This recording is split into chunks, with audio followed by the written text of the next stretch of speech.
और सास की बेटा बाहर कमाने चला गया था और बहू जो है सास के साथ थी। नई नई बहू आई थी तो सास बहुत अच्छी थी, वो उसे खाने पीने का हर चीज का ध्यान रखती थी। लेकिन बहू नई नई आई थी, उसको पता नहीं था भाई कि अब कैसे कहे सास कि हमको ये चीज पसंद है, ये चीज खाने को ये चीज।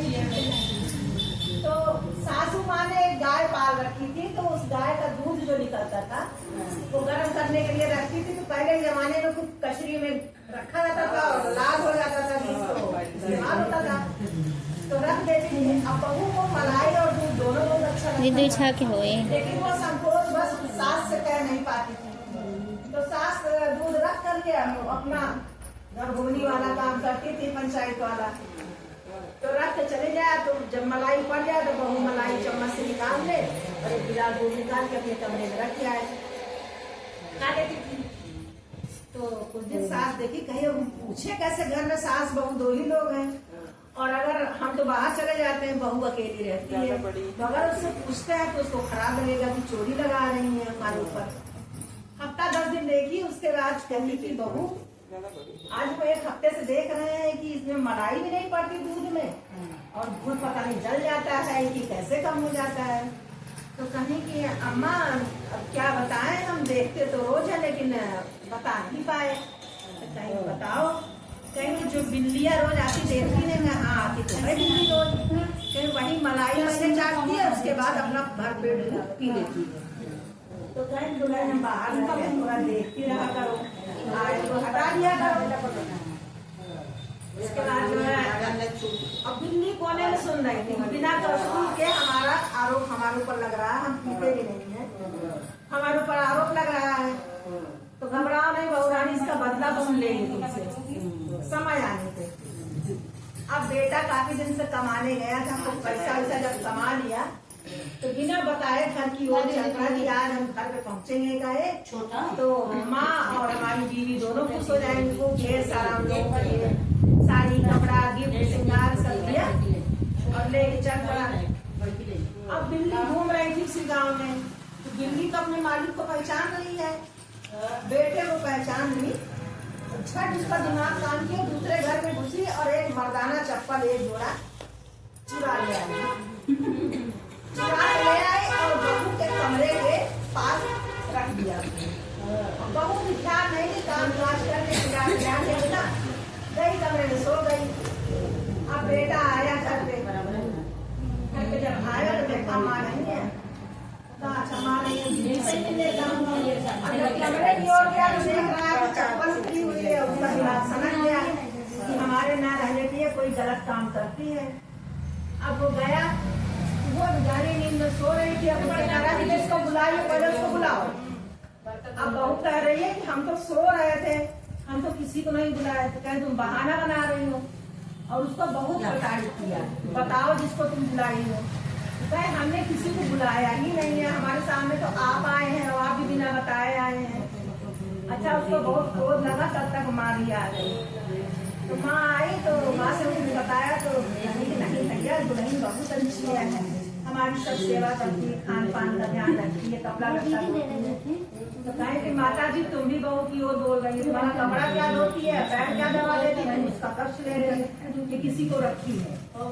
वो आपके ना रहने पे कोई आदमी आता है तो चप्पल उतरी है। और अगर तुमको नहीं विश्वास है, माँ ये सास बहू दोनों वाली दोनों को भैया बिना कसूर निकाल दिया। बहू का तो कसूर था, लेकिन सास को बिना कसूर थी, केवल साथ देने के मारा निकाल दिया। अब 4-6 दिन वो लोग गांव में घूम घूम कर करते भाई तो देखिए सभी घरों में 4-6 दिन सब मदद करता है, 30 दिन कोई मदद नहीं करेगा। अब 4-6 दिन खा पी लिया, अब कहाँ जाए, तो दोनों सास बहू एक पेड़ के नीचे बैठी क्या विचार करें कि कहाँ से मांगा खाया जाए, क्या किया जाए, कैसे पेट भरेगा हम लोग का। और लड़का इधर अकेला जब पड़ गया तो अपना बनाया खाए, गया कुआं पर नहाई रहा था, तो 2 बिल्लियां देखिए, संगठा माता की कृपा देखिए, बिल्लियों की भाषा कोई समझ नहीं पाता है, लेकिन 2 बिल्लियां वहीं कोने में बात कर रही थी कि गजब मजा आ रहा है। और वो पतो रानी जो है हमारे ऊपर ऐसे आरोप की थी, हम ऐसे चुरा के ले आए, चप्पल उसके दरवाजे पर रख दिए। अब उसका आदमी आया, दोनों को घर से निकाल दिया। अब सास बहू मांगे खाए। अब मेरा बदला पूरा मेरा बदला पूरा हुआ। लेकिन उस बिल्ली की भाषा उस आदमी ने समझ ली। कहीं तुम्हारी सर पकड़ के वो कुएं पे बैठ गया, तेरे बड़ा भारी अनर्थ हुआ, हम तो बिना जाने समझे इतनी बड़ी सजा देती है। अब वही बाल्टी लोटा छोड़ के वो निकल पड़ा ढूंढने, कहाँ गई माता जी हमारी। इधर ये माता जी को ढूंढने निकला और उधर सास बहू दोनों विचार कर रहे हैं कि आगे किया क्या जाए, हम लोग को इतनी बड़ी गलती की सजा मिल रही है। उधर से संकटा माता, चटपटा माता, औसान माता, दशा माता, ये चारों देवियां मुझे भाई आप लोग कैसे यहाँ इतने जंगल में बैठी हैं, अलग नहीं भरे घर की आप लोग, बताएं कि ऐसे ऐसे हम लोग ऊपर आरोप लगा है और हमारे पति ने हमको घर से निकाल दिया, बेटे ने निकाल दिया है। नहीं, ऐसा है कि संकटा माता सबका संकट करती है। आपके ऊपर जो भी संकट है आप उनकी मानता तुरंत आपका पूरा कल्याण हो जाएगा। तब समझ लो कि आगे चल रही है। तो इधर इनका मानता करना नहीं कि इधर इनका बेटा पहुंच गया। जैसे इन्होंने मन्नत मारी, संकटा माता हमारा संकट दूर करो, कहाँ मांगने खाने जाए हम, बेटा हमारा सुध ही नहीं ले रहा, तब तक बेटा पहुंच गया। माँ का चरण स्पर्श किया, माफी मांगा कि माँ हमसे बहुत बड़ी गलती हुई, ये दिल्ली की कारस्तानी थी।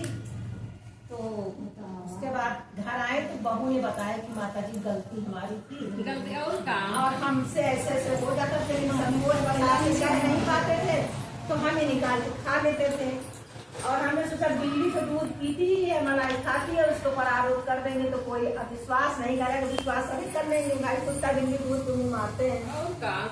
तो उन्होंने क्षमा याचना करके और सब सौभाग्य विधवा कन्या सबको बुला करके और उनकी पूजा कराई। संकटा माता ने सबका संकट करा और ऐसे ही सबका संकट करती रहे, सबको आशीष देते हैं। एक बार प्रेम से बोलिए संकटा माता।